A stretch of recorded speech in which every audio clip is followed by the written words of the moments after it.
Bien, muy buenas tardes. Bueno, pues seguimos con nuestro curso respecto a lo que me toca a mí compartir con ustedes desde la perspectiva del derecho canónico, cómo acompañar a aquellas personas que solicitan un proceso de nulidad matrimonial. Bueno, recordarán aquella diapositiva donde les explicaba el contenido que iba a tocar con ustedes. Y bueno, pues ayer ya hemos visto 4 puntos. El día de hoy ya nos vamos a adentrar a estos puntos más prácticos. Seguramente van a tener muchísimas preguntas. Bueno, les dejaré mi correo electrónico. Cualquier duda, pregunta que tengan, inquietud, bueno, me pueden escribir a mi correo y yo lo más pronto posible les estaré contestando su inquietud, su pregunta, su duda, porque vamos a ver ya las partes más prácticas de todo esto. Yo sé que al dar este curso no es porque se vayan a dedicar pues totalmente a esto, ¿sí? Pero sí para que tengan un panorama, qué es lo que el derecho canónico estipula en los procesos de nulidad matrimonial. Bueno, pues el día de hoy vamos a ver eh, el quinto punto, que es el libelo. La pregunta que nos tenemos que hacer ahorita es, ¿qué es el libelo? Bueno, el libelo es la guía para preparar la demanda de nulidad matrimonial. Es el requisito que les pedimos para poder comenzar un proceso de nulidad matrimonial. Yo, ojo, quiero aprovechar lo siguiente, ¿sí? Porque esto es muy común cuando tenemos las primeras entrevistas con las personas y piensan que por el hecho de presentar el escrito de demanda, de la petición de que comencemos un proceso de nulidad matrimonial, piensan que ya se le va a declarar nulo el sacramento del matrimonio.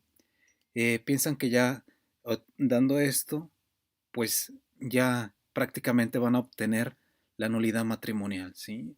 Y no, no, no, es un requisito que pedimos para abrir el proceso de nulidad matrimonial, ¿sí? Eso sí quiero poner bien en claro porque piensan que ya presentando el libelo o ya comenzando las entrevistas, las declaraciones judiciales, piensa que ya va a ser favorable la sentencia y no, yo siempre les pongo bien en claro, vamos a iniciar un proceso de nulidad matrimonial, usted nos va a presentar su libelo, lo vamos a estar analizando, lo vamos a estudiar, pero es posible que al final del proceso de investigación resulte que su matrimonio es válido. Es decir, les diremos que están casados para toda la vida.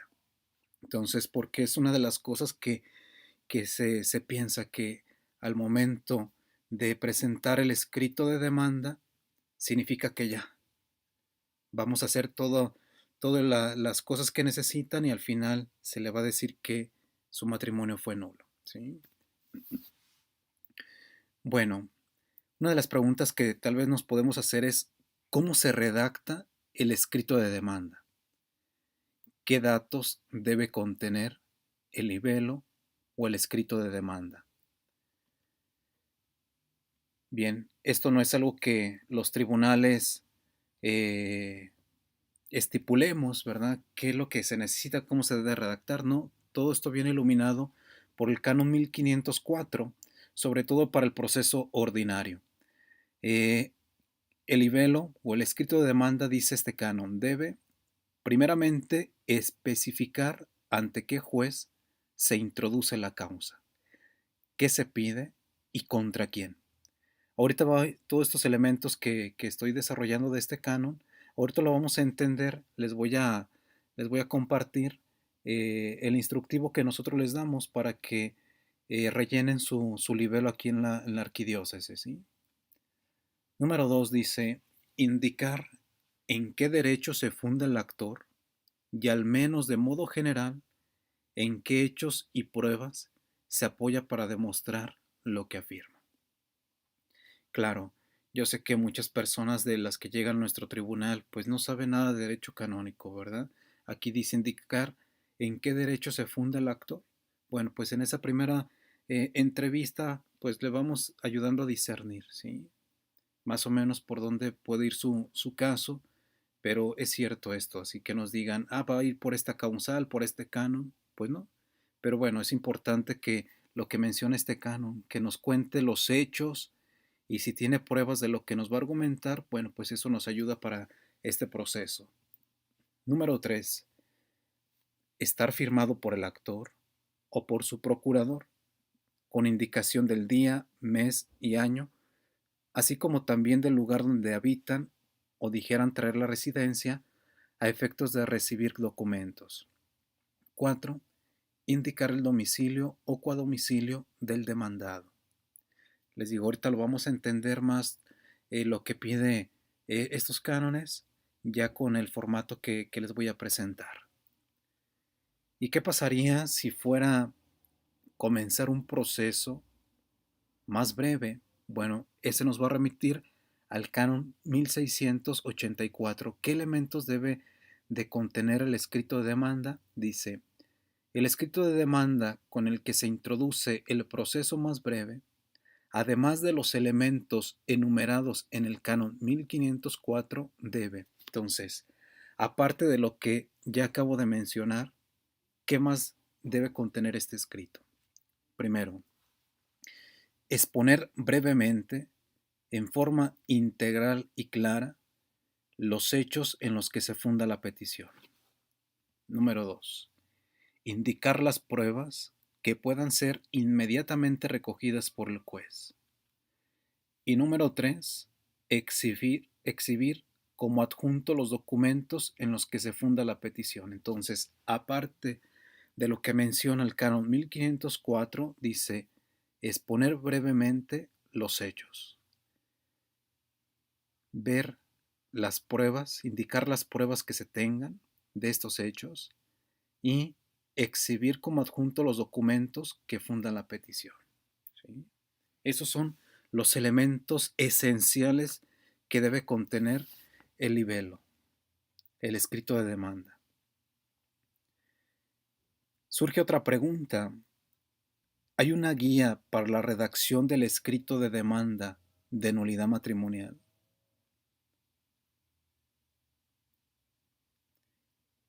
La respuesta es sí. Y cada tribunal cuenta con su propia guía de elaboración de escrito de demanda de nulidad matrimonial. Y aquí es donde quisiera compartirles lo siguiente. Quiero mostrarles el instructivo que nosotros utilizamos aquí en la Arquidiócesis de León. Cuando tenemos esa primera entrevista con las personas, pues les damos la guía del libelo, este instructivo que les va a ayudar para preparar, presentarnos el escrito de demanda. Nosotros utilizamos 4 paginitas. La primera de ellas, se fijan, este primer apartado es información. Que les quede bien claro qué es el proceso de nulidad matrimonial. ¿Por qué existe dentro de la iglesia? Claro, en esa primera entrevista, en esa primera conversación, pues les explicamos todo esto y les queda muy claro. Pero de todos modos, aquí está plasmado en esta primera hoja, ¿sí? Les explicamos que la iglesia enseña que el matrimonio es indisoluble, que la iglesia declara nulo e inválido el matrimonio. En fin, les pedimos que siempre lo que se nos va a decir o lo que se va a presentar en el escrito, pues se base en hechos objetivos y verdaderos. Yo siempre esto también les pongo bien en claro a las personas, que siempre nos hablen con la verdad y sean bien objetivos, porque en juego estamos tocando algo muy sagrado, un sacramento. Y aparte también la vida de las personas. Y si hay hijos también. Entonces, sí les pedimos hecho que todo lo que se nos escriba, se nos diga, se tiene que basar en hechos objetivos y verdaderos. Y bueno, esto les explicamos esta primera paginita nosotros aquí en este instructivo para solicitar el estudio de una causa de nulidad matrimonial. Les decimos qué es el proceso de nulidad matrimonial, en fin. Esta paginita número 2 es muy, muy interesante porque aquí les decimos los requisitos que necesitamos para comenzar un proceso de nulidad matrimonial. Y cuando nosotros se lo explicamos estas hojitas, en el número 10 les decimos, tanto el libelo como los documentos que se presenten deben de ser un original y las copias legibles. Entonces, cuando leemos esta parte, la gente, bueno, dice, ya sé que tengo que entregar un libelo y tengo que entregar unos documentos, ¿sí? Y bueno, yo sé que esta terminología cuando llega la gente y sabemos que es gente sencilla el libelo, pues ¿qué es el libelo? Bueno, ya le decimos, bueno, pues es el escrito, es una demanda que usted va a hacer, que va a interponer aquí en el tribunal para que estudiemos su caso. Ya le decimos, ahorita le voy a comentar primero los documentos que necesitamos y después le voy a explicar cómo usted va a redactar el libelo, la guía de demanda que nos va a ayudar a nosotros para poder comenzar un proceso de nulidad matrimonial, ¿sí?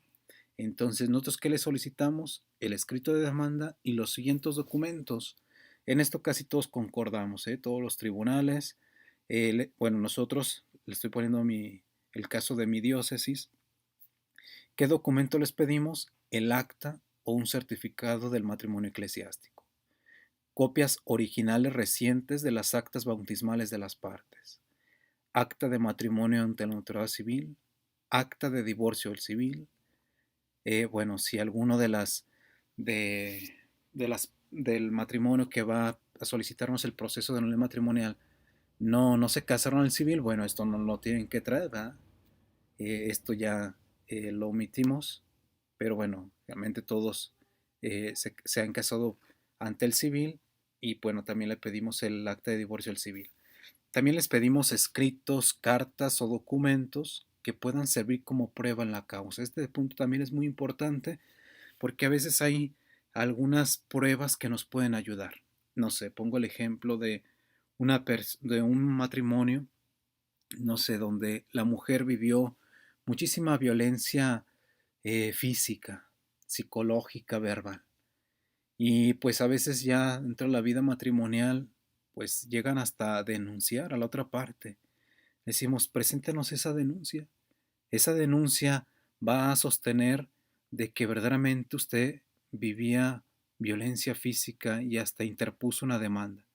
Bueno, pues tráiganos esa demanda donde usted sufrió violencia, ¿sí? Y eso sirve como pruebas o otros.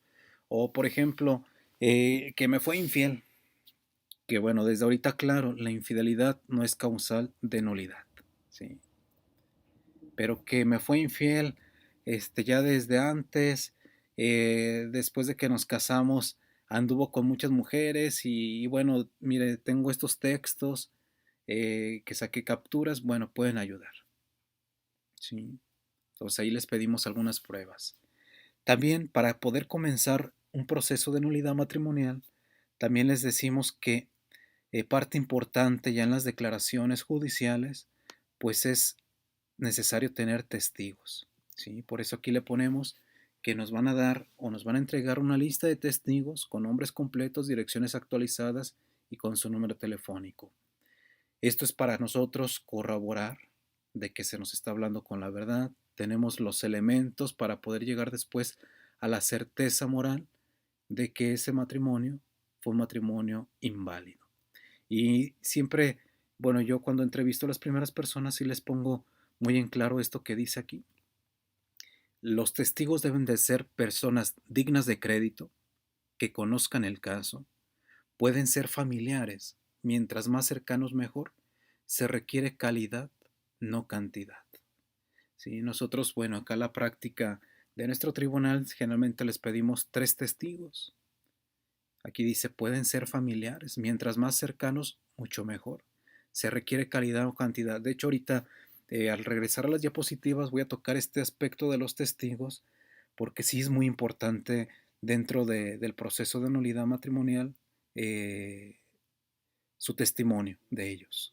Entonces, bueno, ya aquí les explicamos, ¿verdad? Así como lo he hecho ahorita un poquito, desarrollado un poquito, les ponemos en claro la importancia de los testigos en el proceso de nulidad matrimonial. También les pedimos una fotografía de los esposos, de preferencia el día de la boda religiosa, en fin. Entonces, esto es prácticamente los documentos que nos deben de recabar juntamente con el escrito de demanda, con el libelo, para poder nosotros comenzar un proceso de nulidad matrimonial. Y bueno, esta segunda hojita todavía sigue. Aquí les ponemos cuánto es la cuota de los costos judiciales, ¿verdad? Y aquí también, con lo nuevo que dice el Papa Francisco, si alguna persona no tuviera los medios para pagar este proceso, bueno, pues también tiene eh, la opción del patrocinio gratuito, ¿verdad? Bueno, después vamos a tocar este aspecto. También algo que les decimos que es posible que en el proceso resulte la necesidad de un estudio psicológico de uno o de ambas partes en miras a completar la investigación. Con nosotros también laboran peritos que nos ayudan dentro del proceso de nulidad matrimonial y que también nos ayudan muchísimo para completar la investigación. eh, Nos dan elementos muy interesantes, ¿sí? Mas no nos condicionan para la sentencia que se va a dar. También a veces les pedimos que van a tener una terapia psicológica cuando ya se ha declarado que el matrimonio fue nulo y que les puede ayudar para que no vaya a haber otro fracaso matrimonial. Bueno, esto es prácticamente esta segunda hojita. Nosotros aquí les decimos los requisitos que necesitamos, los documentos para poder comenzar un proceso de nulidad matrimonial. Y prácticamente las dos últimas páginas que les entregamos habla de cómo se debe de redactar el libelo o la guía de demanda, la guía de petición, ¿sí? Si recuerdan el canon que ahorita acabamos de leer, a quién tiene que ir dirigido, ahí dice, tiene que ir dirigido a alguien. Bueno, nosotros les decimos, tienen que ponernos esta leyenda, así tal cual. Señor Vicario Judicial, Tribunal Eclesiástico de León, presente. Y luego ya les decimos que nos empiecen a rellenar lo que les pedimos en cada número. Es, una, es un formato muy sencillo, la verdad, laborioso porque son muchas preguntas, son dos paginitas y se va detallando algunas cosas, eh, pero bueno, es fácil de irlo redactando. Ya es prácticamente irnos contestando lo que les pedimos. Por ejemplo, número uno, realmente estos 6 primeros números es algo general. En el primero les decimos mencione su nombre completo conforme al acta bautismal, con apellidos completos, con domicilio, indicar entre qué calles se encuentra el domicilio indicado, señalando colonia, delegación política, ciudad, estado, código postal, zona postal, teléfono. Bueno, ya, ¿verdad? Terminan, se pasa al número 2. Aquí se fijaron, el canon dice indicar también qué se pide. Bueno, pues aquí pone esta leyenda. Solicito al venerable Tribunal Eclesiástico de León se estudie mi caso matrimonial y si procede conforme al derecho, declare nulo e inválido el matrimonio que celebre con, y ahí le pedimos que ponga la parte demandada que también lo dice el canon, ¿sí? Les digo ya, creo que al ver una guía de petición o libelo, comprendemos lo que nos pide el canon, ¿sí? Y bueno, les digo, ya esto es algo muy, muy general. Les pedimos el nombre de la otra parte, su domicilio, porque hay que notificarle. Desde ahorita, bueno, les comento lo siguiente. Nosotros, bueno, siempre, generalmente, la práctica es que una de las dos partes es quien comienza el proceso, que es la parte actora. La parte, la otra parte se le llama la parte conventa, la parte demandada. La parte actora eh, es quien generalmente inicia el proceso y no podemos llevar a cabo un proceso sin notificarle a la parte demandada, porque tiene su derecho a la defensa y siempre se debe de proteger eso, ¿sí? No podemos actuar arbitrariamente, decir, ah, bueno, ya esta persona quiere que le comencemos un proceso de nulidad matrimonial, no hay que avisarle nada a la otra parte, no, porque ese proceso va a ser un proceso nulo. Por eso aquí este, le pedimos que nos dé su domicilio de la parte demandada, hasta inclusive les pedimos su teléfono. Por ejemplo, aquí nuestra diócesis, pues hay lugares donde correos, que es el medio que utilizamos para eh, llegar las notificaciones, a veces no llegan hasta esas comunidades.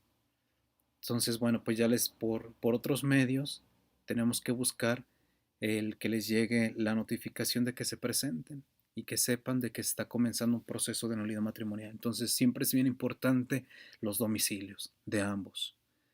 También les preguntamos sobre los hijos, su domicilio, el divorcio del civil, y luego ya empezamos a hacer toda una historia de ellos. Muy interesante esta parte del libelo y también en las declaraciones. Esto nos va iluminando para saber formular las preguntas necesarias o pertinentes que vamos a hacer ya dentro de las declaraciones judiciales. Aquí cómo comenzamos esta historia, pues preguntándoles cómo fue que se conocieron, indicar aquí la fecha aproximada, la razón por la cual las partes se conocieron, indicar si algo especial que señalar.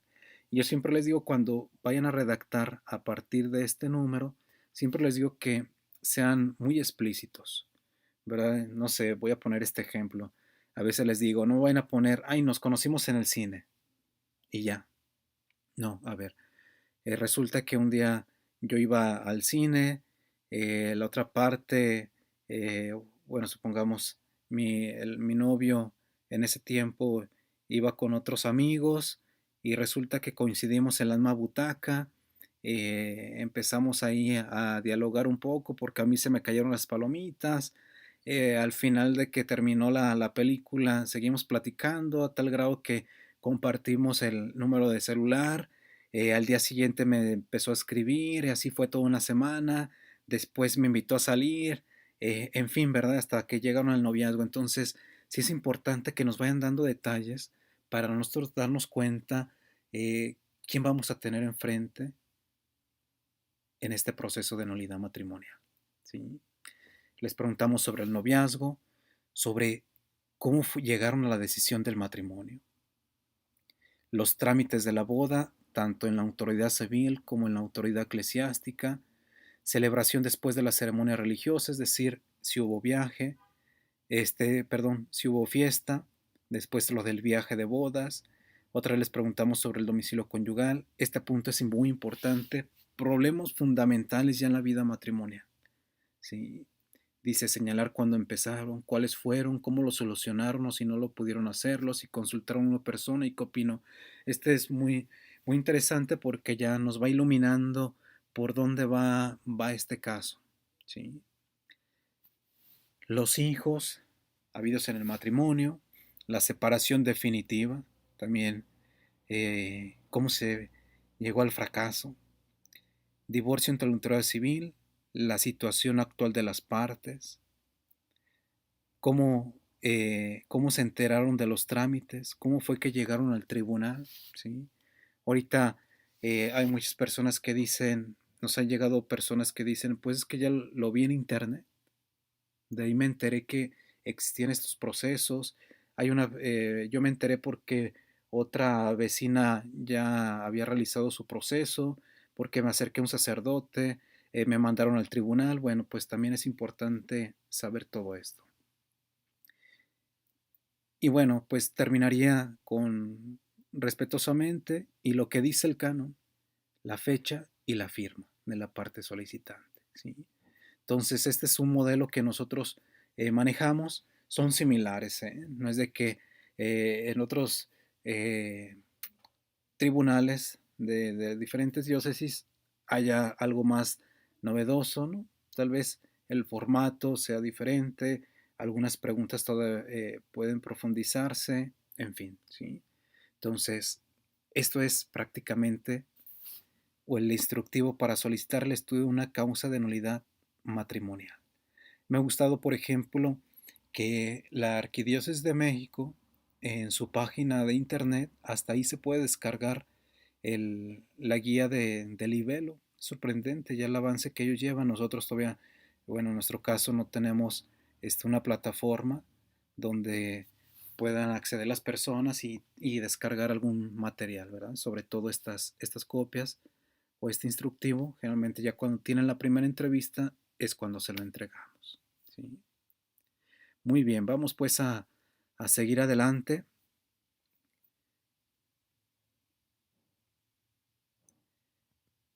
Pues estábamos respondiendo a esta pregunta. ¿Hay una guía para la redacción del escrito de demanda de nulidad matrimonial? Bueno, ya vimos que sí, y que cada tribunal cuenta con su propia guía de elaboración de escrito de demanda de nulidad matrimonial. Seguramente si ustedes allá en Saltillo eh, tienen la posibilidad de tener alguna guía, pues van a ver que es similar a la que les acabo de presentar, ¿sí? Tal vez algún detalle no, o otra cosa agregaron, en fin, pero casi todo el contenido va a ser prácticamente lo mismo, ¿sí? Muy bien. Lo que quería tocar con ustedes porque son algunas de las preguntas que frecuentemente nos hacen. Dice, ¿quiénes pueden ser testigos y qué cualidades deben de reunir? Nosotros ahí, ante esta pregunta que estoy haciendo, bueno, pues ahí respondemos, pues pueden ser familiares. Entre más cercanos mejor. Se requiere calidad, no cantidad.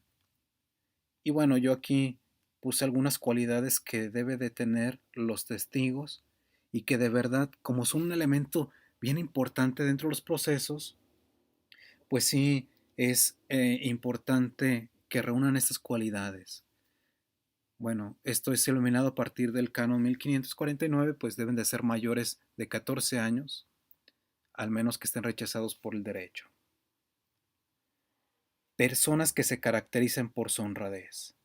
Yo ahorita les decía, si a las partes les pedimos que lo que nos van a decir sean ellos que nos hablen con verdad y y que sean muy objetivos, igual los testigos, porque les vuelvo a repetir, en juego estamos ante un sacramento, ante algo muy sagrado y ante la vida de las personas. Por eso esos testigos también deben de caracterizarse por su honradez. Les voy a ser sincero, a veces ya en experiencia nos hemos topado con algunos testigos que traen como una mentalidad, como si fuera un proceso esto del civil, de decir, bueno, esta persona me pidió que fuera su testigo porque eh, está comenzando su proceso de nulidad matrimonial, le empezamos a hacer algunas preguntas y empieza a hablar todo bien o todo a favor de la persona que lo invitó. A veces está hasta mintiendo, pensando que si dice algo en contra le va a afectar. No, aquí en estos procesos, a nosotros mucho mejor que nos digan todo lo negativo como todo lo positivo. Pero sí nos ha tocado testigos que por ayudar a la persona, pues mienten. Y eso al final no nos ayuda para llegar a la certeza moral al emitir una sentencia, ¿sí? Entonces, sí que sean los testigos personas que se caractericen por su honradez. También personas que tengan ciencia propia, es decir, que conozcan el caso, como ahorita lo acabo de mencionar en lo que nosotros les damos en las copias, personas que verdaderamente conozcan el caso. También nos hemos enfrentado en algunos testigos que, porque les preguntamos, pues, desde que se conocieron hasta que llegaron al fracaso matrimonial. Y a veces nos llevan testigos que solamente los conocen o que ya como casados, pero no conocen toda la parte previa. No saben cómo fue que se conocieron, cómo llevaron un noviazgo, por qué decidieron casarse, hasta el mismo día de la boda, que también es bien importante ese día. Por eso ahí en nuestras hojas que les damos, el instructivo, ahí les decimos, pues pueden ser familiares, porque los familiares son quienes se enteran de todo esto. Y cuatro, pongo también esta característica, pues que sean personas dispuestas a declarar en el tribunal. ¿Y a qué me refiero con esto? Pues que es necesario también brindar su tiempo, ya que nosotros en el tribunal, pues vamos poniendo la fecha en que los vamos a citar. Y no es solamente que tratemos un caso, tenemos muchísimos casos Entonces vamos agendando y también, pues a veces se pierde tiempo. Entonces, personas que también estén dispuestas a declarar en el tribunal. Otra de las preguntas, cuando les damos esto del libelo, sobre todo a la parte actora, la que quiere comenzar el proceso de nulidad matrimonial, nos hace esta pregunta: ¿qué sucede si en el futuro proceso la parte conventa o la parte demandada se niega a participar o se rehúsa a recibir una citación o notificación? Bueno, para esto nos vamos a remitir al canon 1510, que dice lo siguiente: el demandado que rehúse recibir la cédula de citación o que impida que ésta llegue a sus manos, ha de tenerse por legítimamente citado. ¿Y qué significa si esto sucede? Pues que el proceso va a seguir. A veces las personas, cuando les empezamos a explicar de que pues tienen que estar, tienen que asistir los dos, bueno, nunca se van a ver dentro del proceso, que tienen que asistir los dos a declarar, en fin, pero ya después dicen, es que bueno, en el proceso, en el divorcio al civil, me hizo un infierno, no quería firmar, no quería asistir, en fin, y nos dicen, pues va a pasar lo mismo aquí con ustedes. ¿Qué va a pasar? ¿Sigue o no sigue? Sigue el proceso. Siempre y cuando, lo que ya les comentaba hace un momento, la parte demandada debe de saber que se está llevando a cabo un proceso de nulidad matrimonial. Si él se entera y dice, estoy de acuerdo que se siga, pero no me presento, bueno, seguimos con el proceso.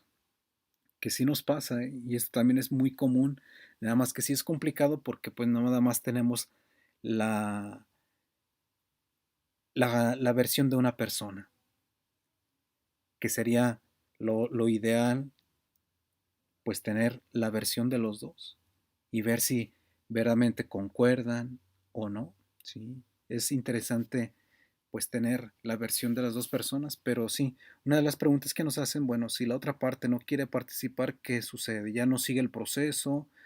Ya no, ya no tengo derecho a que se me investigue, tal vez mi matrimonio pueda ser nulo. Bueno, les digo, siempre y cuando la persona demandada esté enterada de que se va a comenzar un proceso matrimonial y él rehúsa recibir la cédula o impida que llegue a sus manos o que dice ya estoy notificado pero no quiero asistir, sigue el proceso, ¿sí? Les voy a repetir, aquí nosotros tenemos que verificar que se respete su derecho a la defensa. Bien, pues esta era la parte que quería compartirles de lo del libelo, ¿sí? Eh, ya casi me llevé un poquito más de media hora en todo esto de explicarles el libelo. Ojalá les haya quedado claro. Les digo, bueno, seguramente ustedes no es que se vayan a dedicar a esto, ¿verdad? Decir, voy a poner mi negocio para que hagan, yo explicarles cómo el libelo. Pues no, eso ya les voy a decir a quién le compete, ¿sí? Hay algunos laicos que lo pueden hacer, pero ahorita vamos a verlo. Más bien, bueno, en el siguiente video, ¿sí? Pero para que ustedes estén enterados cómo es el proceso canónico. Vamos a ver ahora esta parte también. eh, Tal vez esta sí va a ser un poquito teórica y algo práctico. Vamos a ver las causales de nulidad matrimonial. ¿Cuáles son las causales que existen para que se declare un matrimonio nulo? Que a veces, tal vez algunos de ustedes ya conozcan algunas las se desconocen. Y bueno, quiero poner desde ahorita en claro que explicar las causales de nulidad matrimonial no se, no se explica en unos cuantos minutos ni en unas cuantas horas. Yo tardé, o bueno, dentro de la licenciatura de Derecho Canónico y sobre todo estudiar Derecho Matrimonial, pues duré un año y medio profundizando, entendiendo, bueno, claro, ya eh, me dedico a esto, ¿verdad? Como juez, y pues es necesario profundizar muchísimo. Entonces, ahorita, ¿qué es lo que voy a hacer con ustedes? Simplemente enunciar cuáles son las causales de nulidad matrimonial y me voy a detener sobre todo en las causales, que es el pan de cada día de los tribunales, sobre todo en nuestra realidad de aquí de México. Se los voy a enunciar, yo les voy a pasar estas diapositivas, voy a enunciar la causal y pongo un pequeño fragmento para saber a qué se refiere esa causal. No los voy a leer todas, nada más les voy a repetir, voy a estar enunciando cuáles son las causales de nulidad matrimonial y solamente me voy a detener con las que son del pan de cada día en nuestros tribunales. ¿Sí? No sé, ahorita creo que una de las primeras causales, vamos a ver cómo se dividen las causales. No sé, la de impedimento de edad.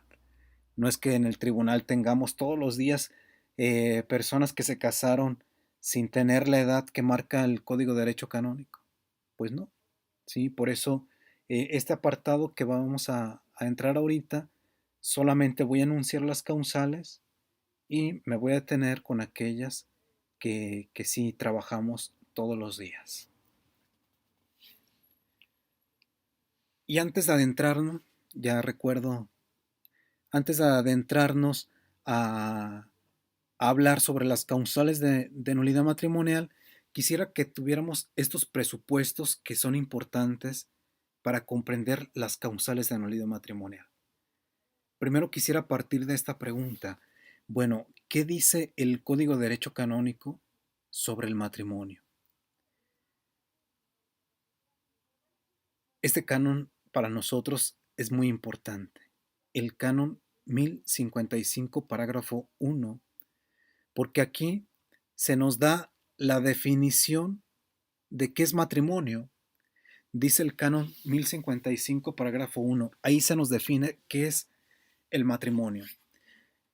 El matrimonio es la alianza matrimonial por la que el varón y la mujer constituyen entre sí un consorcio de toda la vida, ordenado por su misma índole natural al bien de los cónyuges y a la generación y educación de la prole. Fue elevada por Cristo Señor a la dignidad de sacramento entre bautizados. Entonces, ¿dónde está la base? ¿Por qué el Código de Derecho Canónico nos pone una definición? ¿Dónde está su base? Pues la encontramos en Gaudium Spes número 48, que el día de ayer ya les comentaba que este número es fundamental, es necesario meditarlo, analizarlo. Les digo, bueno, por el tiempo no lo podemos hacer, pero bueno, yo se los dejo ahí de tarea que profundicen este número. Este número es muy interesante y bueno, de ahí se ha puesto esta definición. Y se fijan cómo comienza hasta con hablando de una alianza, una alianza matrimonial. ¿Esto a qué nos suena? A un fundamento bíblico, la alianza. ¿Sí? Es la alianza por la que el varón y la mujer, en virtud del consentimiento, constituyen entre sí un consorcio para toda la vida. Y se nos habla cuáles son los fines del matrimonio. ¿Cuáles son los fines del matrimonio? El bien de los cónyuges, la generación y educación de la prole. Es una definición muy sencilla, muy sustanciosa de qué es el matrimonio y que aquí nos tardaríamos muchísimo para seguir explicando esta definición, ¿sí? Pero bueno, que tengamos presente eh, esta definición como un presupuesto para entender las causas de nulidad matrimonial, ¿sí? Es la alianza matrimonial por la que el varón y la mujer constituyen entre sí un consorcio de toda la vida. Y después se nos hablan sobre los fines. Otro de los presupuestos, antes de adentrarnos a las causales de nulidad, es también recordar esto, las propiedades esenciales del matrimonio. Y eso nos lo dice el siguiente canon, canon 1056. Dice así, muy sencillo este canon también. Las propiedades esenciales del matrimonio son la unidad y la indisolubilidad. que en el matrimonio cristiano alcanzan una particular firmeza por razón del sacramento. ¿Y dónde está también su fundamento de, de este canon? Canon en el Gaudium et Spes número 48. ¿Sí? Aquí, bueno, las preguntas que nos tenemos que hacer y bueno, ¿qué son estas propiedades? ¿Qué es la unidad? ¿Qué es la indisolubilidad? Bueno, la unidad significa que el vínculo conyugal solo puede ser único de una mujer con un varón. Y mientras permanezca ese vínculo, no puede haber otros ni a la vez ni sucesivamente. ¿Sí? Decir, bueno, te elijo a ti como mi esposa, pero también voy a tener otra persona. ¿Eh? No, no, no. Esta propiedad esencial del matrimonio está hablando de la unidad. Es un vínculo conyugal que es único entre una mujer y un varón. ¿Sí? Aquí su origen está pues en la mutua entrega y aceptación totales de los cónyuges, que no puede darse si se reserva el derecho de entregarse a otros. Sería ilógico. ¿Sí? Y bueno, pues aquí se fundamenta por qué el matrimonio es monogámico y por qué en el matrimonio se pide la fidelidad, porque es una propiedad esencial, la unidad. Y la indisolubilidad, bueno, por su propia naturaleza de la unión matrimonial, los cónyuges quedan vinculados entre sí mientras los dos vivan. Ya me gusta mucho para explicar esto de la indisolubilidad diciendo lo siguiente: van a ser de hoy en adelante una sola carne. Y romper ese vínculo atenta contra la esencia del matrimonio. Entonces, los cónyuges quedan vinculados entre sí mientras los dos vivan. Ya si alguno de ellos muere, ya no hay vínculo. ¿Sí? Esto es importante. Por eso aquí pongo esto: excluir las propiedades esenciales del matrimonio en el consentimiento hace nulo el pacto conyugal. Si alguna de los cónyuges, el día de la boda, en el consentimiento, dice su acto de su voluntad, dice, no, yo también, aparte de ella voy a tener otras personas, pues está atentando contra esta propiedad y por lo tanto va a ser ese matrimonio inválido, nulo. También quiero aclarar esto: el, el divorcio civil no disuelve el vínculo conyugal. Y esto sí lo tienen muy presente las personas. A veces llegan con nosotros y dicen, bueno, yo soy una persona divorciada, pero sé que estoy casada a la iglesia. Sabe que no, no porque se llegó al divorcio civil, ya no hay un vínculo conyugal, ya no hay matrimonio, ¿no? La gente sabe muy bien, ¿sí? Y otro de los presupuestos importantes, y esto es el pan de cada día, porque nos encontramos las causas de nulidad por vicios de consentimiento matrimonial, es ahorita importante tratar este presupuesto, el consentimiento matrimonial. Este canon también es muy importante, canon 1057. En el parágrafo 1 nos dice qué es lo que produce el sacramento del matrimonio. Dice, el matrimonio lo produce el consentimiento de las partes legítimamente manifestado entre personas jurídicamente hábiles, consentimiento que ningún poder humano puede suplir. Entonces, ¿qué es lo que produce el matrimonio? El consentimiento. Es lo importante. Es la causa eficiente. Y bueno, después de que el legislador ha puesto en el parágrafo 1 qué es lo que produce el sacramento del matrimonio, podríamos preguntarnos, y bueno, ¿y qué es el consentimiento? ¿Qué es el consentimiento matrimonial? Pues en el parágrafo 2 nos da esa definición. El consentimiento matrimonial es el acto de la voluntad. ¿Qué nos quiere decir aquí? Que es un acto humano. porque es un acto de la voluntad, por el cual el varón y la mujer se entregan y aceptan mutuamente en alianza irrevocable para constituir el matrimonio. Entonces, ese acto de la voluntad, tanto el varón como la mujer se están diciendo que se entregan y se aceptan mutuamente en alianza. Por eso es necesario que los contrayentes no ignoren que el matrimonio es un consorcio permanente entre el varón y la mujer y que están ordenados a la procreación de la prole mediante una cierta cooperación sexual. ¿Sí? Entonces, este canon es importante. Ahorita también les digo, nos llevaríamos mucho tiempo en tocar este tema del consentimiento matrimonial.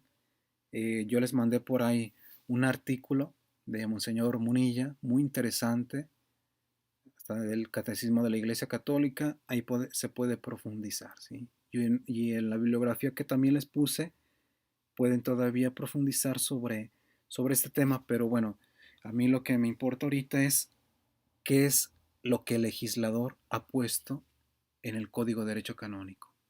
¿Qué dice en referencia al consentimiento matrimonial? Y bueno, cuando estaba preparando este diapositivo me acordé de Santo Tomás de Aquino, que dice, ¿cuál es la causa o qué es lo que produce el matrimonio? Bueno, dice él es el pacto conyugal, consentimiento.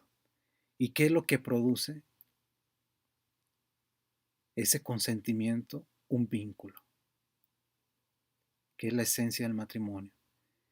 Y también dice Santo Tomás, hay unos fines del matrimonio que, bueno, se repite todo esto, ¿verdad? La procreación, educación de la prole, el bien de los cónyuges. Muy bien, vamos pues ahora sí a hacernos esta pregunta. ¿Qué es una causal de nulidad matrimonial? Y primero quiero partir de algo más positivo a responder a esta pregunta. Pongo aquí, para que un matrimonio sea sacramento, debe ser realizado primero, con una forma válida. 2, entre personas hábiles, como lo dice el canon. Y 3, capaces de prestar consentimiento. Si se dan estas tres cosas, estos tres elementos, el matrimonio será un sacramento. Bien, teniendo todos estos presupuestos, ¿cómo se dividen las causales de nulidad matrimonial? Hay causales de nulidad por defecto de forma. Ahorita se las voy a anunciar cuáles son esas causales, ¿sí? Por defecto de forma. Hay causales de nulidad por haberse celebrado con un impedimento. Ahorita vamos a ver los impedimentos. Y hay causales de nulidad por algún vicio en el consentimiento matrimonial. Estos dos primeros es algo muy raro cuando nos enfrentamos en el tribunal, ¿eh? Generalmente todos los que nos llegan es porque hay un vicio en el consentimiento, ¿sí? Entonces así podemos dividir, ¿sí? Es una manera pedagógica para conocer las causales de nulidad matrimonial y no solamente estárselas enunciando, no decir, estas causales se refieren a que hubo un defecto de forma, estas se refieren a que había un impedimento, estas se refieren a que había un vicio de consentimiento, ¿sabe? Entonces, bueno, ya en la terminología canónica se habla de capítulo de nulidad para referirse a cada motivo de nulidad. ¿Cuál fue el motivo que hizo nulo ese matrimonio?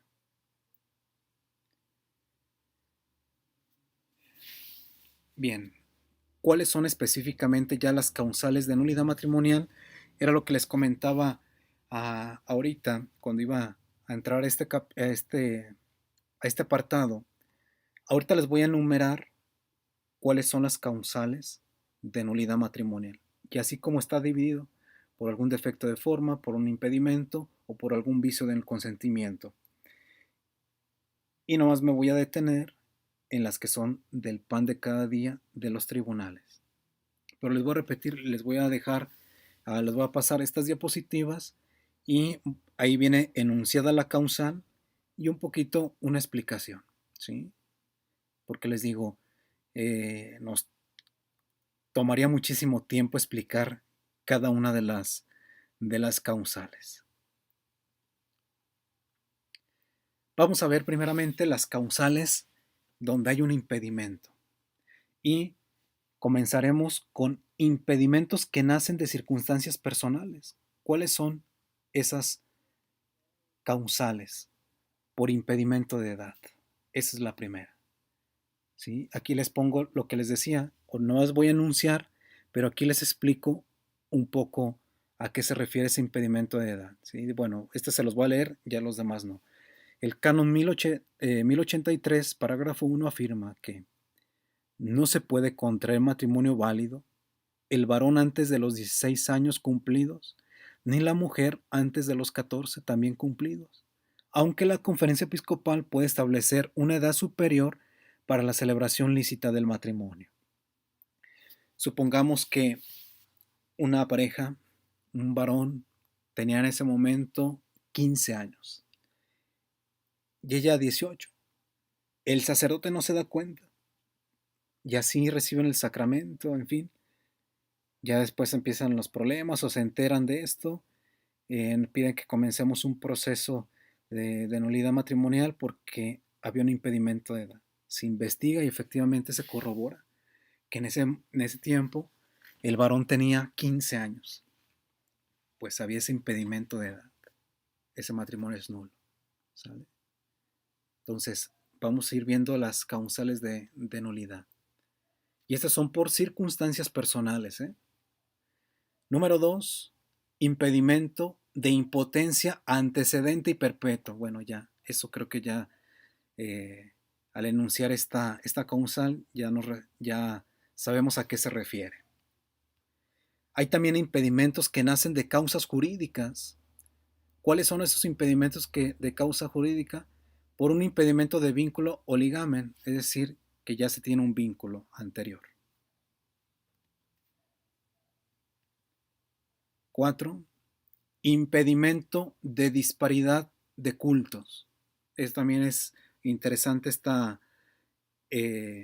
causal, rara también en nuestro contexto, pero bueno, probablemente unos años más adelante, por esta movilidad humana, tal vez vamos a tener más adelante algunos casos sobre esto. Impedimento de orden sagrado, es decir, a ver, yo me quiero casar, pero bueno, soy una persona con el sacramento del orden. Bueno, ¿qué es lo que necesito primero hacer? ¿Sí? Entonces tengo un impedimento de casarme. Y va a ser nulo, de todos modos, si lo hiciera. Impedimento de voto público y perpetuo de castidad en un instituto religioso. Bueno, esto compete a quienes son religiosos o religiosas. ¿Sí? Impedimentos que nacen de delitos. Hemos visto impedimentos que nacen por circunstancias personales. Hemos visto impedimentos por causas jurídicas. Ahora, impedimentos que nacen de delitos, que también podría ser nulo el matrimonio, porque hubo impedimento de rapto. ¿Sí? Se rapta a la mujer en miras a contra el matrimonio. Una de las cosas primordiales pues es la libertad para contraer matrimonio. Entonces está aquí el impedimento de rapto. Es solamente hacia la mujer, ¿eh? No, no el rapto al hombre, pues no. Impedimento de crimen, matar a alguien para poder casarse. Bueno, les digo, aquí ya les dejo el canon, ustedes lo leen a qué se refiere este impedimento de crimen. Y los impedimentos de parentesco, también hay algunos impedimentos, ¿sí? Ahorita voy a detener en uno de ellos que a veces nos preguntan mucho a nosotros los sacerdotes. Entonces, hay otros impedimentos de parentesco. ¿Cuáles son? impedimento de consanguinidad, con quienes no nos podemos casar. Ya, este es donde me quedé detener. Hay algunas personas que nos dicen, ¿sí se pueden casar entre primos? Pues sí, aquí lo pongo. En el tercer, tíos, sobrinos y cuarto grado, primos hermanos de línea colateral, se puede pedir una dispensa para poder casarse. ¿Sí? Si no piden esa dispensa, puede ser un matrimonio ilícito, pero válido. Entonces, también existe el impedimento de consanguinidad. También está el impedimento de afinidad. Bueno, esto ya ustedes lo leen, les digo, son casos que no tenemos en los tribunales, porque pues para eso está la presentación matrimonial. Ya pienso que si llegara algún caso de esto es porque hubo una negligencia de nuestros sacerdotes de no darnos cuenta. Claro, alguien nos puede mentir, ¿verdad? Impedimento de pública honestidad también. Surge de matrimonio inválido o de concubinato público y notorio. Bueno, ya ustedes ahí lo ven. Les voy a repetir, son casos que no es el pan de cada día de los tribunales. También hay un impedimento de parentesco legal, que adopté a alguien. Pues ya se murió eh, mi esposa, pero adoptamos mi hija. Pues ahora me quiero casar con mi hija que adopté. No, hay un impedimento legal. ¿Sí? Bueno, pues ya hemos visto esta primera división, causales por algún impedimento. Ahora vamos a adentrarnos con lo que sí tenemos en los tribunales, causales que nacen por vicio de consentimiento. ¿Cuáles son esas causales? Bueno, primero quisiera decirles que uno de las causales que siempre tenemos es el que eh, se contiene en el canon 1095, 2 y 3. El uno no, que es el que vamos a ver, ese es muy, muy raro. Solamente ahorita lo enuncio, pero el pan de cada día es el canon 1095, 2 y 3. A mí me llama mucho la atención, quiero aquí compartirles esta anécdota. Cuando yo estaba estudiando la licenciatura y sobre todo ya la materia de jurisprudencia, pues yo veía que, bueno, como estudié en la Universidad de Navarra y en España, pues uno de, de los casos que analizábamos frecuentemente, o la causal, era la exclusión de la prole. Yo ya antes trabajaba en el tribunal antes de que me mandaran a estudiar. Yo decía, pues no, es que el pan de cada día, el canon más, o las causales más frecuentes, pues es el 1095-2-3. Y ahí, pues nos insistían mucho en la exclusión de la prole, pero pues es la situación que están viviendo en Europa. Hay muchos que piden el sacramento del matrimonio y en el día de la boda, en el consentimiento, ya llevan el acto de la voluntad de que no quieren tener hijos. Ya tienen muchos casos de exclusión de la prole. Yo pienso que también para allá vamos nosotros, ¿sí? Bueno, la primera que les presento, eh, la primera causal de nulidad por vicio de consentimiento es cuando se carece de uso de razón, ¿sí? Aquí le pongo esto. El uso de razón es indispensable para el consenso, para que el consenso sea un acto humano, porque la voluntad debe ser iluminada por el entendimiento. Bueno, si no hay un uso de razón, pues no voy a hacer un acto humano, ¿sí? Por eso dice, con el uso de razón la persona se hace dueña de sí misma y de sus actos, sabe lo que está realizando. Cuando no tengo el uso de razón, pues no sé qué estoy realizando. Por eso puede ser una causal de nulidad matrimonial, el carecer de uso de razón. Mediante el ejercicio de la facultad de entender y de querer, el sujeto se hace capaz de contraer matrimonio. Entiendo lo que quiero, el matrimonio, y por eso lo quiero. Pero cuando no tengo ese uso de razón, carezco, pues ¿qué es lo que voy a querer? No sé, no lo entiendo, ¿sí? Bueno, esto habla sobre las enfermedades psíquicas que pueden privar el uso de razón o perturbarla en manera grave o permanente, ¿sí? Aquí, aquí al final puse, incluso cuando el individuo, a causa del abuso de la droga o del consumo de alcohol, altera la facultad o la perturba en manera permanente. Puede llegar que el día de la boda alguien llegue drogado y pueda carecer de uso de razón. O alguien que haya consumido bastante alcohol, ¿sí?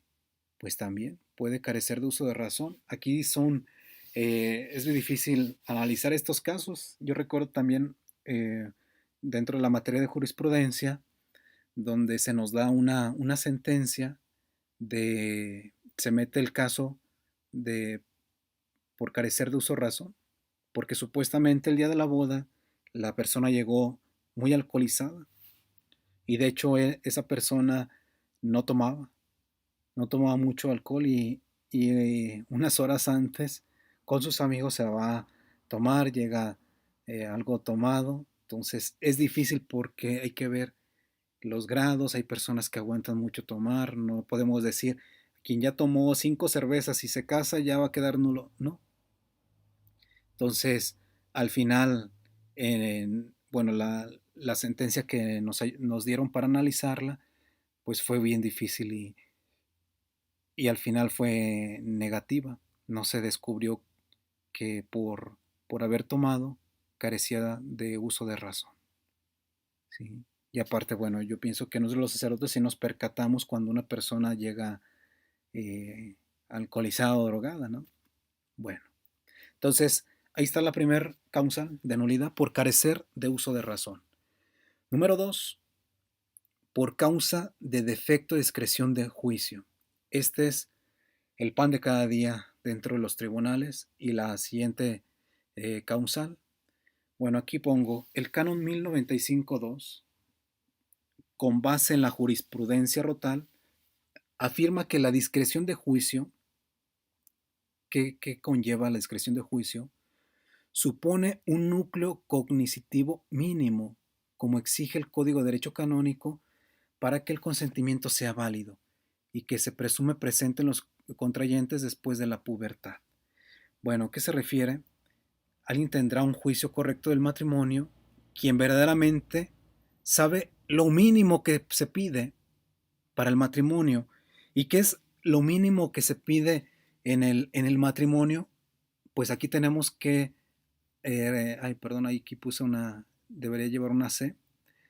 Tenemos que remitirnos al canon 1096, tanto el varón como la mujer. ¿Cuál es lo mínimo que se le exige de conocimiento para contraer matrimonio? Bueno, vamos al canon 1096. Déjenme aquí, lo estoy buscando.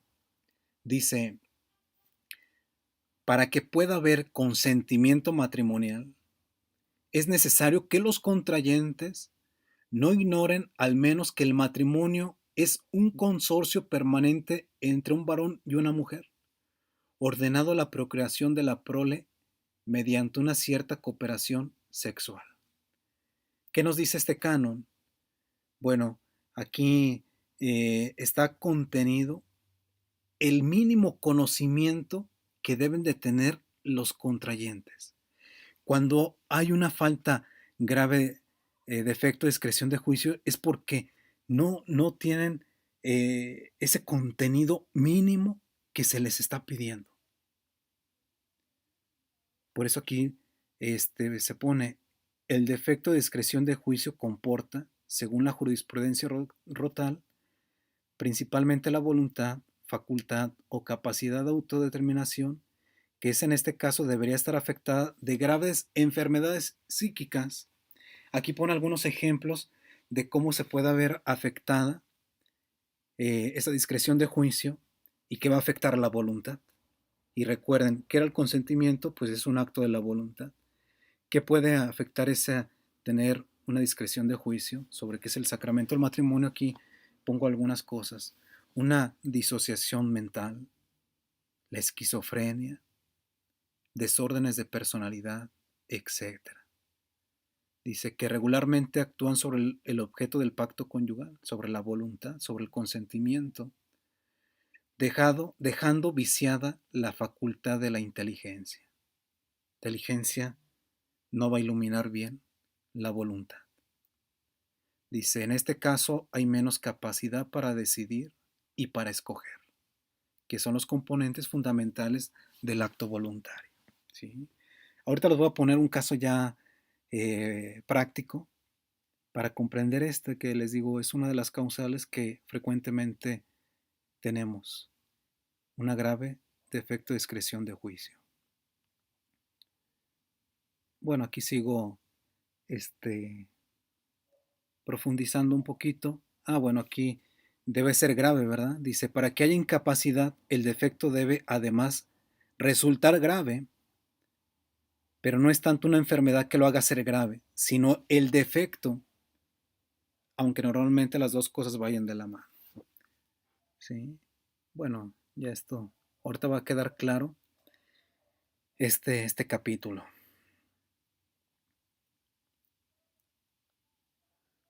Este también es una de las causales de pan de cada día dentro del tribunal. Nulidad por incapacidad de asumir las obligaciones esenciales del matrimonio por causas de naturaleza psíquica. Incapacidad de asumir las obligaciones esenciales del matrimonio por causas de naturaleza psíquica.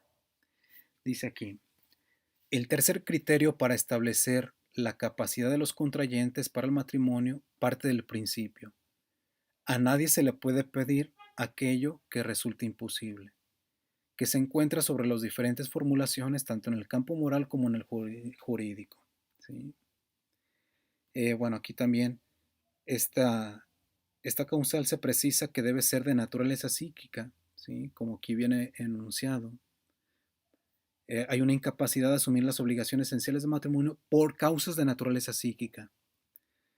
Dice, la jurisprudencia definirá como ámbito de las obligaciones esenciales del matrimonio, sin descender a detalles, aquellas que son relativas a los bienes del matrimonio, es decir, a la unidad, a la indisolubilidad, la procreación y finalmente las anomalías psíquicas referidas al consorcio conyugal, o sea, una comunidad de vida y de amor.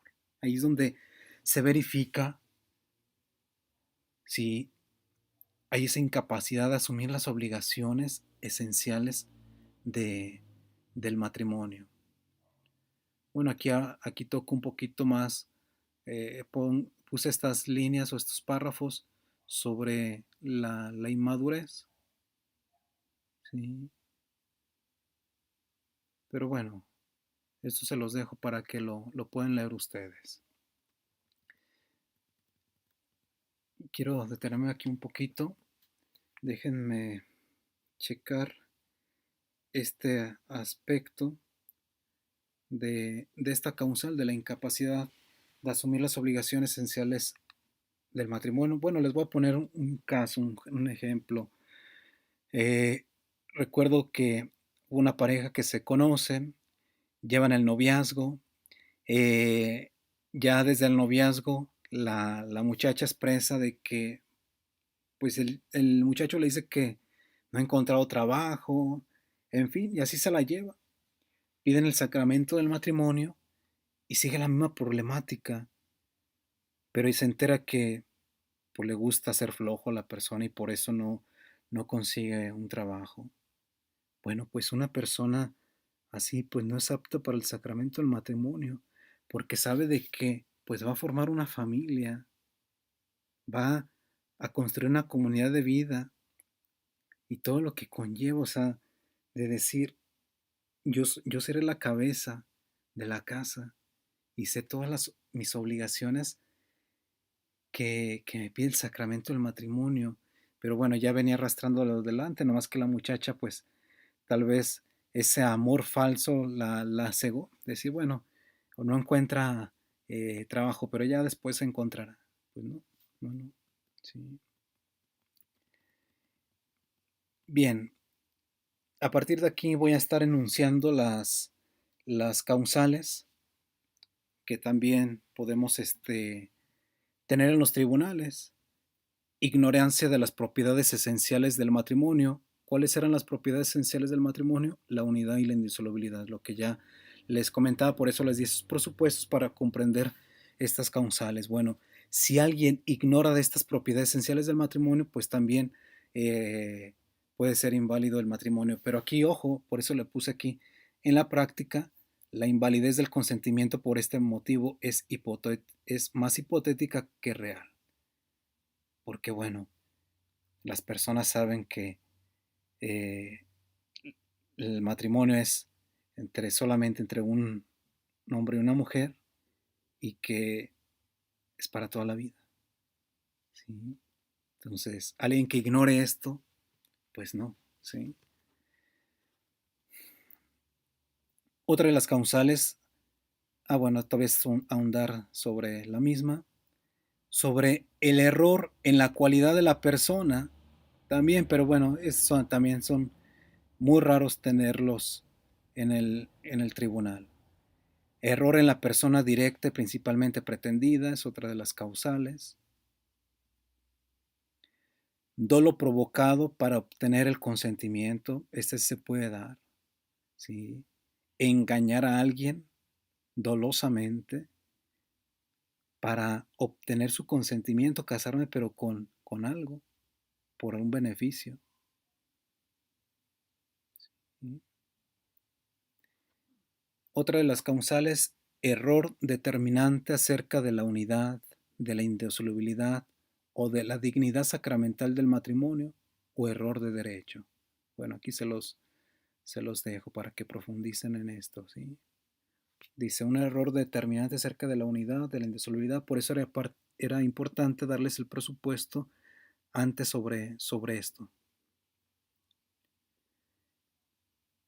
También esto se daba bastante, que les digo, no tanto en todavía en nuestra realidad, pero yo pienso que a unos años futuros vamos a tener varios capítulos de nulidad que se mencionan en este canon. La simulación total del matrimonio o exclusión de una propiedad esencial. ¿Cuál puede ser esas causales? La exclusión de la prole, era lo que les decía, ya no querer tener hijos. La exclusión de la unidad y de la fidelidad conyugal también. Exclusión de la indolucibilidad, ¿sí? De decir, no, unos cuantos tiempos, vamos a durar solamente 10 años y ya, ahí se va a terminar eh, nuestro matrimonio, ¿no? Tiene que recordar que el matrimonio es indisoluble.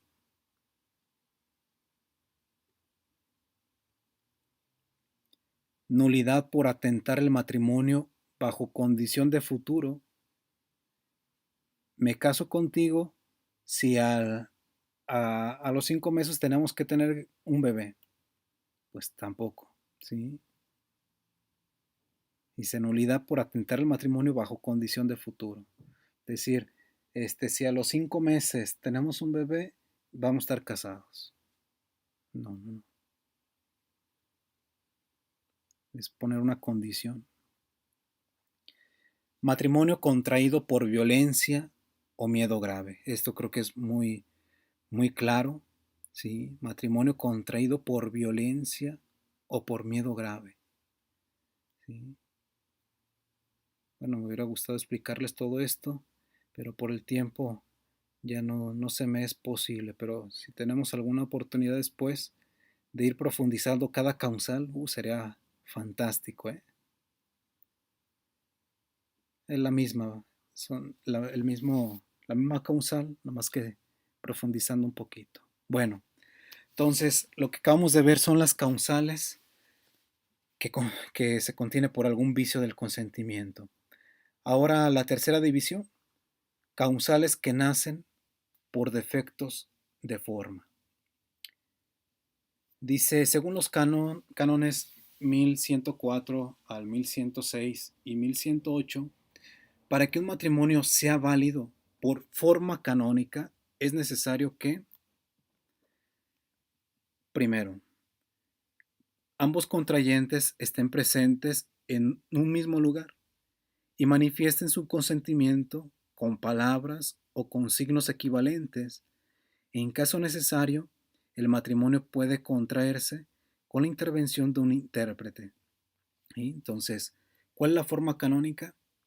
Que ambos contrayentes estén presentes en un mismo lugar y manifiesten su consentimiento con palabras o con signos equivalentes. ¿Sí? Aquí dice con signos equivalentes. ¿A qué se refiere con estos signos equivalentes? Bueno, les comparto, me tocó este, un matrimonio de sordomudos. Bueno, se pidió que estuviera un intérprete ahí cuando estaba pidiendo el consentimiento. Muy interesante, ¿eh? una, una boda muy, muy bonita. Y bueno, pues ahí pedimos hasta un intérprete, como se dice aquí, como menciona, pero bueno, se dio el consentimiento. Número dos, haya un testigo cualificado, es decir, pues en el sacerdote, diácono, ¿sí? Debe de haber. Y también que haya dos testigos comunes. Esto es para que sea válido por la forma canónica, ¿sí? Son los elementos que contiene. Entonces, si faltara algo de esto, pues tendríamos una causal de nulidad, que son, que aquí lo pongo. Bueno, dice el canon 1105 regula que alguno de los contrayentes que no pudiera presentarse al momento de la celebración matrimonial puede expresar su consentimiento por medio de un procurador, eso también existe, a quien debe otorgar un mandato especial para contraer matrimonio con una persona determinada. Esto me tocó verlo en Barcelona, donde el novio por motivos de trabajo y de estudio estaban en otro país. Entonces se nombra un procurador, ¿sí? Que es el que va a manifestar el consentimiento y bueno, la otra persona estaba en el otro país, ¿sí? Se puede hacer. Pero bueno, se debe de otorgar el mandato especial al procurador. Son bodas muy, muy raras, ¿eh?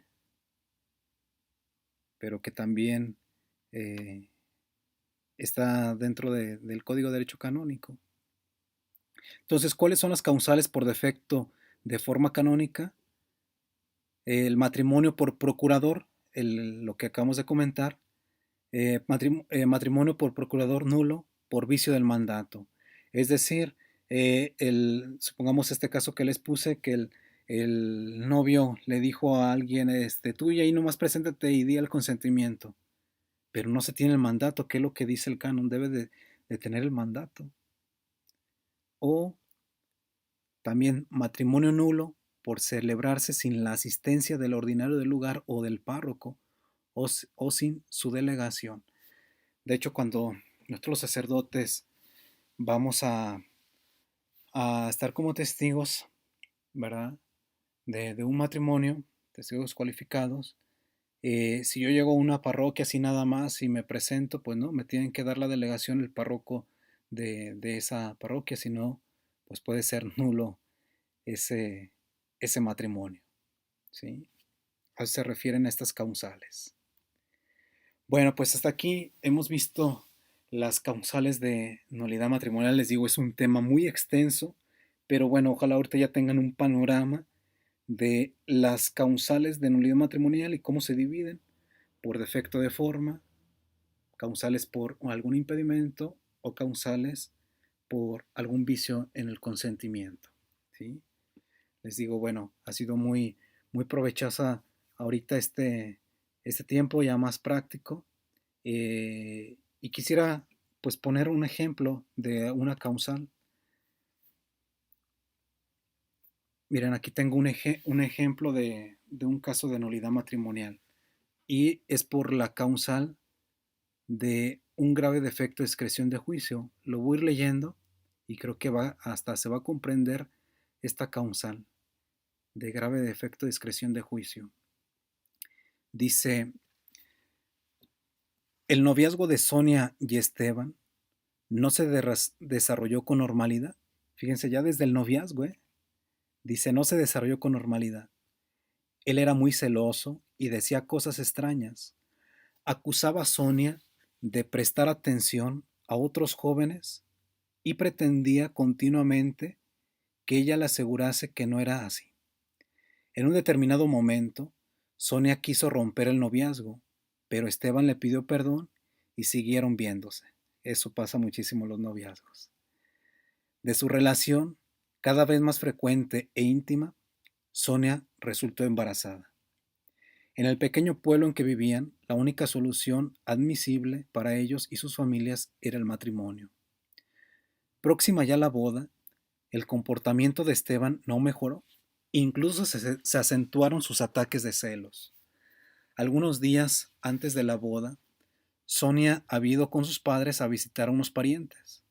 Cuando Esteban fue a buscarla, observó que tenía las botas manchadas de barro. Era invierno y hacía mal tiempo. Y le organizó una escena de celos, acusándola de haber estado con un amante cuando había estado todo el tiempo con sus parientes. Aunque preocupada, Sonia no se sintió capaz de renunciar a la boda ya planeada y anunciada, y todavía menos teniendo en cuenta que su embarazo avanzaba. Algunas semanas antes de estos hechos, Esteban se estaba recuperando en un hospital de la zona de un malestar. Ya entonces quedó constancia en su historial, aportado después a la causa, que presentaba rasgos de tipo delirante. Pensaba que los demás le miraban mal y sospechaba que querían gastarle alguna broma pesada. Celebrada la boda, la situación de Esteban empeoró rápidamente. Comenzó a maltratar físicamente a su mujer, aun estando ésta embarazada, y a realizar acusaciones absurdas, como que escondía su verdadera identidad y se dedicaba ocultamente a trabajar como showgirl en un programa de televisión. También en las relaciones sociales y profesionales, la conducta de Esteban dejaba mucho que desear. Trabajaba en una pequeña empresa de alimentación y presentó una denuncia a las autoridades afirmando que lo habían suministrado sustancias venenosas con el fin de hacerle daño y volverle loco. El empresario le denunció por calumnias para preservar el buen nombre de la empresa y el instructor acordó no haber lugar al proceso por enfermedad mental de Esteban el momento en que tuvieron lugar los hechos. Continuaron la violencia doméstica, las denuncias a la policía, los comportamientos anormales en el trabajo y se le impuso un tratamiento médico obligatorio. Sonia, que mientras tanto había dado a luz, se separó de Esteban para defender al niño de sus excesos, pero no sirvió de mucho. Pese a la separación, Esteban continuó persiguiendo a Sonia con sus celos y sus desplantes irracionales. Por ejemplo, un día comenzó a tipear con ladrillos y cemento la puerta de su apartamento y tuvo que ser llevado por la fuerza y sometido a tratamiento médico, según contaron los vecinos de la casa. Se realizaron nuevos reconocimientos médicos con el diagnóstico cada vez más claro de que padecía una enfermedad psicótica de carácter paranoide. Durante la instrucción de la causa pudo verse el estado cada vez más degradado a que le había conducido la enfermedad. Compareció un par de veces, ya esto está hablando de que sí accedió a ir al proceso de nulidad. Dice, pero no en el día y hora fijados, esgrimiendo lo más inverosímiles argumentos frente a Sonia. Esta no era ya una showgirl, sino la jefa de una banda criminal que había llegado a secuestrarle y a trasladarle en helicóptero a una localidad misteriosa, donde ella se había dedicado a urdir un complot internacional. Fíjense ya lo que pensaba esta persona de Sonia. Durante la causa, Esteban se negó a que se practicaran las pruebas periciales, debido a sus ocupaciones como cirujano en Estados Unidos, actividad que según decía realizaba desde hace 5 años. ¿No? Y estaba esta persona muy mal, pero fue ampliamente suplida por el abundante material clínico que estaba a disposición del tribunal. Todo el historial de Esteban, incluido el relativo a los múltiples sucesos prematrimoniales y los ocurridos en los primeros tiempos después de la boda, También las denuncias y escritos delirantes que Esteban dirigió al tribunal fueron material útil para el perito, que diagnosticó una psicosis paranoide en un estado ya avanzado en el momento en que contrajo matrimonio. Fíjense, en el momento del matrimonio, ¿qué era lo que tenía? Una psicosis paranoide. En el momento que contrajo matrimonio, bueno, pues el acto de la voluntad iba a estar viciado.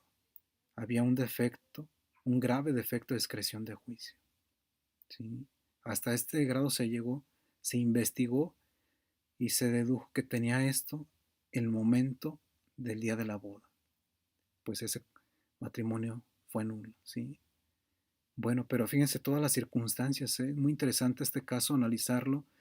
Estaría muy padre hacer un taller y ir desglosando todo esto, en fin.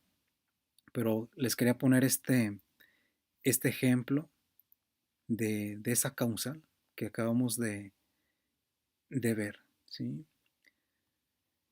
Bueno, íbamos a tocar sobre el proceso más breve delante del obispo. Este tema lo vamos a comprender en el siguiente video, que les voy a explicar cuáles son los procesos de nulidad matrimonial que existen, ¿sí? O que se pueden llevar. Simplemente aquí en este apartado eh, quiero contestar esta pregunta. ¿Cuáles son las circunstancias que pueden permitir tratar la causa de nulidad a través del proceso más breve? Aunque bueno, también ahorita que lo veamos, en el siguiente video, ahí van a salir nuevamente estas circunstancias, ¿eh? No son causales de nulidad, son circunstancias donde se verifica eh, que se puede llevar un proceso de nulidad más breve. Bueno, esto solamente se los dejo así, lo quiero dejar para el siguiente video. ¿Sí? Y con esto pues terminamos, porque esto es lo que les iba a explicar sobre los procesos de nulidad matrimonial. Ya, ¿qué es lo que hace el tribunal de una diócesis?